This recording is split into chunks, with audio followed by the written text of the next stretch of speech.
Pinduoduo сайтында сіздің возврат жасаған ақшаңыз виза картасына, яғни Каспиге немесе Народныйға түссін десеңіз, онда Pinduoduoға кіресіз, төменде тұрған мына батырмаға, яғни жеке бетке басасыз.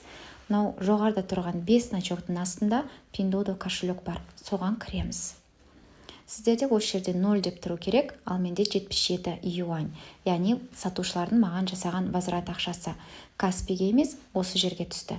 Бұл ақшаны біз қолдан алмаймыз, себебі біз Қытайда тұрмаймыз, яғни Қытай банкі жоқ. Сондықтан да осы настройки батырмасын басамыз, төменде 4 иероглифті басамыз, және мына екінші қатарға кіреміз. Және екінші пункттың қатарында тұрған көк иероглифтерге басамыз. Қараңыздар, мына жерде Pinduoduo кошелекта осындай галочка тұр. Оны біз жай ғана мына виза картасына ауыстырамыз да, мына жерде шыққан окошкада астында тұрған жазуларды басамыз. Мінекей, ауысты. Енді сіздердің возврат жасаған ақшаларыңыз тікелей Каспиге түсетін болады 100%. Енді Pinduoduo кошелекта осылай ақшаларыңызды жинап отырмайсыздар ауада.